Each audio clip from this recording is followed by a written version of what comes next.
Hello, everyone. Welcome to EduTap. So, in today's 50 Days 50 Marks series, we'll be discussing the topic Priority Sector Advances. तो priority sector advances का concept इसीलिए लाया गया ताकि अगर banks को ये टारगेट्स ना दिए जाएं, they will be giving the advances to the sectors which are profitable, जहां पे बैंक को भी प्रॉफिट होगा. बट द गवर्नमेंट वांट्स कि इंडिया के सारे सेक्टर्स को टाइमली और एडिक्वेट क्रेडिट मिले, इसीलिए टारगेट सब टारगेट्स फिक्स किए गए हैं. चाहे आपका कमर्शियल बैंक है, रीजनल रूरल बैंक है, स्मॉल फाइनेंस बैंक्स है, लोकल एरिया बैंक्स है, प्राइमरी अर्बन कोऑपरेटिव बैंक्स है, इन सबके प्रायोरिटी सेक्टर के टारगेट्स हैं. तो कौन कौन से सेक्टर्स को प्रायोरिटी सेक्टर बोला जाएगा? Agriculture, micro small and medium enterprises, export credit, education, housing, social infrastructure, renewable energy and others. तो ये जो लिस्ट है आपको याद होनी चाहिए कि प्रायोरिटी सेक्टर्स कौन कौन से हैं. उसके बाद अगर हम टारगेट सब टारगेट की बात करें तो डोमेस्टिक कमर्शियल बैंक जो है उसका जो टारगेट है, प्लस जो फॉरेन बैंक्स हैं जिनकी इंडिया में 20 से ज्यादा ब्रांचेस हैं, उनका 40% का टारगेट है. एएनबीसी सीओबी कैलकुलेट करो, जो हायर है वो आपका 40% प्रायोरिटी सेक्टर टारगेट होगा. एग्रीकल्चर के लिए सब टारगेट है 18%, जिसमें से 10% स्मॉल एंड मार्जिनल फार्मर्स को देना है. माइक्रो एंटरप्राइजेस के लिए टारगेट 7.5% है. वीकर सेक्शंस के लिए टारगेट 12% है. अब इसका और स्मॉल फाइनेंस बैंक के सारे टारगेट मीट करते हैं एक्सेप्ट फॉर ये इसका ओवरऑल टारगेट 75% है स्मॉल फाइनेंस बैंक्स का.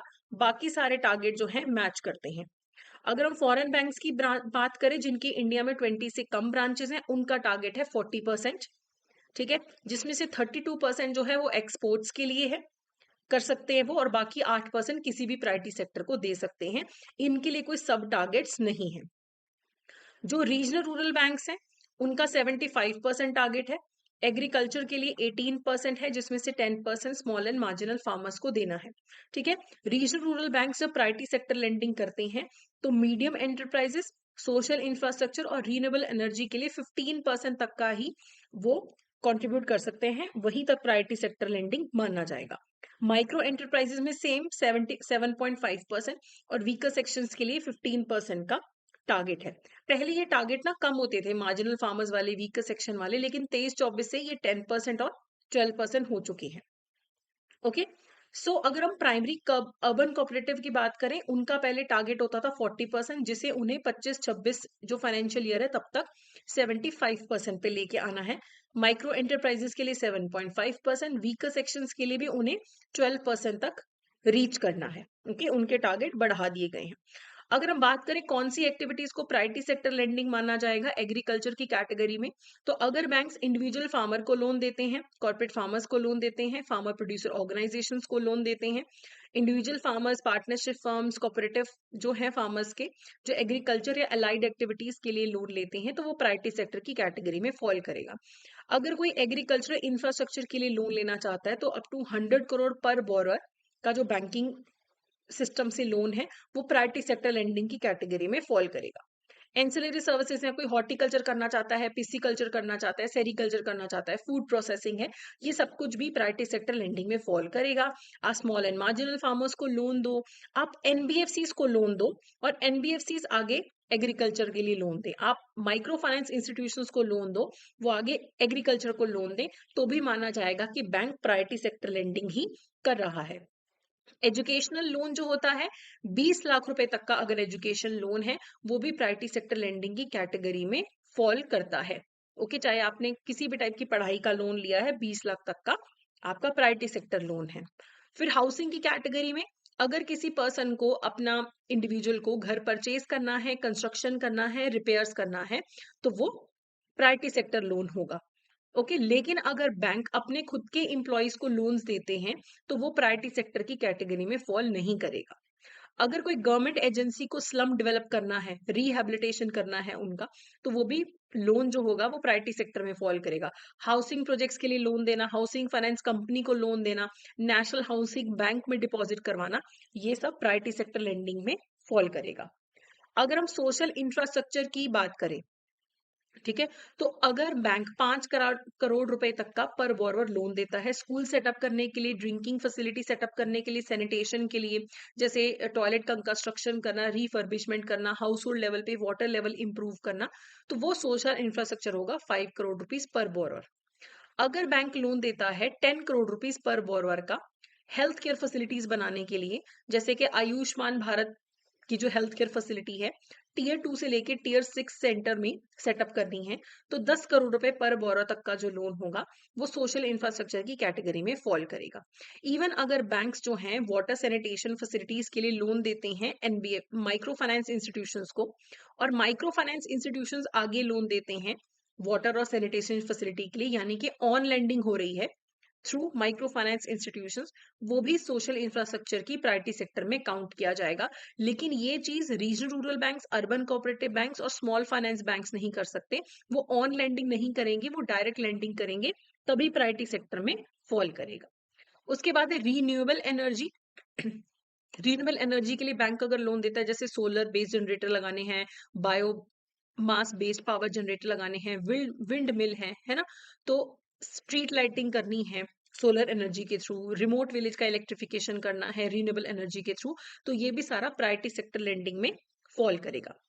वीकर सेक्शंस को लोन देना, जैसे स्मॉल एंड मार्जिनल फार्मर्स को लोन देना, जो विलेज या कॉटेज इंडस्ट्रीज में लोग हैं 1 लाख रुपए तक का लोन ले लें। National rural livelihood mission, national urban livelihood mission, जो मैनुअल स्कैवेंजर्स की रिहेबिलिटेशन के लिए स्कीम है, उनको जो लोन देना है, उनके जो बेनिफिशियरी है उनको लोन देना। एसटीज एससीज को लोन देना, जो डिफरेंशियल रेट ऑफ इंटरेस्ट पे लोन जिनको दिया जाता है, सेल्फ हेल्प ग्रुप्स को लोन देना, डिस्ट्रेस्ड फार्मर्स को लोन देना, डिस्ट्रेस पर्सन को लोन देना 1 लाख रुपए तक का, है ना, विमेन बेनिफिशरीज को लोन देना 1 लाख रुपए तक का, पर्सन विद डिसेबिलिटीज को लोन देना, माइनॉरिटी कम्युनिटीज को लोन देना, ये सारा वीकर जो लोन है ये भी प्रायोरिटी सेक्टर के हैं। ठीक है, अब प्रायोरिटी सेक्टर का टारगेट नहीं अचीव कर पाता तो उन्हें रूरल इंफ्रास्ट्रक्चर डेवलपमेंट फंड, जो कि नाबार्ड ने इस्टेब्लिश किया है, उसमें कंट्रीब्यूट करना पड़ता है, या दूसरे फंड्स जो नाबार्ड, एनएचबी, सिडबी या मुद्रा इस्टेब्लिश करते हैं उनमें कंट्रीब्यूट करना पड़ता है एज पर दी आरबीआई इंस्ट्रक्शंस। इन्हें इस पे इंटरेस्ट मिलेगा नहीं मिलेगा, ये पैसा जमा करवाने के लिए कितने टाइम के लिए पैसा जमा कराना है, ये सब कुछ आरबीआई ही बताता है अगर आप अपने प्रायोरिटी सेक्टर के टारगेट्स पूरा नहीं करते हो।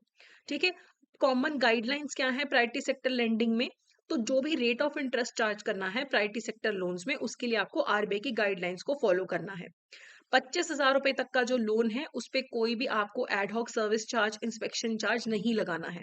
और ये जो 25,000 रुपए की लिमिट है सेल्फ हेल्प ग्रुप के केस में, ये पर बोरवर होती है, पूरे ग्रुप की नहीं होती है। ठीक है, बैंक को पूरा एक रजिस्टर मेंटेन करना है, इलेक्ट्रॉनिक रिकॉर्ड मेंटेन करना है कि कब कब उन्हें प्रायोरिटी सेक्टर लोन्स के लिए एप्लीकेशन आई है, उन्होंने सैंक्शन किया, रिजेक्ट किया, डिसबर्समेंट किया, ये सारा डाटा उनके पास अवेलेबल होना चाहिए ताकि कोई इंस्पेक्शन करना चाहे तो कर सके। ठीक है, उसके बाद आता है कॉन्सेप्ट इंटरबैंक पार्टिसिपेशन सर्टिफिकेट्स का। देखो, अगर मान लो एक बैंक है, उसने प्रायोरिटी सेक्टर के लोन ज्यादा दे रखे हैं, एसबीआई ने ज्यादा दे रखे हैं, एचडीएफसी ने कम दे रखे हैं, तो ये अपने जो लोन्स हैं ये रिस्क शेयरिंग बेसिस पे शेयर कर सकते हैं। ठीक है, अपना जो प्रायोरिटी सेक्टर वाला जो लोन है वो एसबीआई एचडीएफसी को दे दे, और एचडीएफसी जो है नॉन प्रायोरिटी वाला एसबीआई को दे दे, ताकि एचडीएफसी जो है अपना प्रायोरिटी सेक्टर टारगेट पूरा कर सके। ठीक है, इसमें कस्टमर्स या पब्लिक का कोई लेना देना नहीं है। ठीक है, तो सिर्फ अपना प्रायोरिटी सेक्टर टारगेट पूरा करने के लिए लोन का लेन देन कर सकते हैं कि ये वाला लोन हमें दे दो, ये हमारा वाला ले लो। ओके, तो एक तरीके से लिक्विडिटी फैसिलिटी होती है ये, कि प्रायोरिटी सेक्टर टारगेट पूरा हो जाए, ये इंटर बैंक पार्टिसिपेशन सर्टिफिकेट होते हैं। ठीक है, कि एसबीआई अपना एग्रीकल्चर वाला टारगेट नहीं पूरा कर पा रहा, एचडीएफसी अपना रीन्यूएबल वाला टारगेट नहीं पूरा करा, तो ये अपना एग्रीकल्चर वाला जो लोन है एचडीएफसी एसबीआई को दे देगा और उससे रीन्यूएबल एनर्जी वाला ले लेगा। तो इस तरीके से इंटरबैंक पार्टिसिपेशन सर्टिफिकेट। एक होता है प्रायोरिटी सेक्टर लेंडिंग सर्टिफिकेट, ये भी काफी सिमिलर कॉन्सेप्ट है। इसमें क्या है, मान लो एसबीआई ने टारगेट था 40% और प्रायोरिटी सेक्टर लेंडिंग कर दी 45%, मान लो ये 5% जो एक्स्ट्रा है ना, ये एग्रीकल्चर के हैं, तो वो क्या करेगा, ये जो अपने एक्स्ट्रा उन्होंने प्रायोरिटी सेक्टर लेंडिंग कर दी है, इनको वो एक ट्रेडेबल सिक्योरिटीज में कन्वर्ट कर देगा, सर्टिफिकेट बना देगा उनके, और ये सर्टिफिकेट वो दूसरे बैंक्स को बेच सकता है। ठीक है, अब मान लो एचडीएफसी का टारगेट कम पड़ रहा था तो वो एसबीआई से वो सर्टिफिकेट खरीद लेगा। ठीक है, तो प्रायोरिटी सेक्टर लेंडिंग सर्टिफिकेट, इसमें लोन का लेन देन नहीं हो रहा, इसमें सर्टिफिकेट ले लेगा वो, कि मान लो एचडीएफसी को 5 करोड़ की कमी पड़ रही थी, कि जो उन्होंने 5 करोड़ कम किया प्रायोरिटी सेक्टर लेंडिंग कम किया तो वो एसबीआई से 5 करोड़ का सर्टिफिकेट ले सकते हैं। तो इस तरीके से भी टारगेट किसी ना किसी तरीके से बैंक्स पूरा करने की कोशिश करते हैं। फिर भी नहीं करेंगे तो फिर फंड में पैसा डालना पड़ेगा। फिर है foreign banks with less than 20 branches, what is the target of priority sector lending. तो आपके चाहे 20 से कम भी हैं आपकी ब्रांचेस, तो भी आपका 40% तो आपका टारगेट है ही है। ये यहाँ पे करेक्ट आंसर है। अगला है which of the following are covered under the priority sector lending for agriculture. Agriculture के लिए क्या प्रायोरिटी सेक्टर लेंडिंग में फॉल करता है? Loan for food processing, sericulture, harvesting and grading. क्या इसमें से प्रायोरिटी सेक्टर में फॉल करता है? Food processing, sericulture, harvesting, grading सभी प्रायोरिटी सेक्टर में फॉल करता है एग्रीकल्चर की कैटेगरी में। सिर्फ फसल उगाना नहीं है, उसके अलावा भी जो रिलेटेड एक्टिविटीज हैं वो भी प्रायोरिटी सेक्टर में फॉल करता है।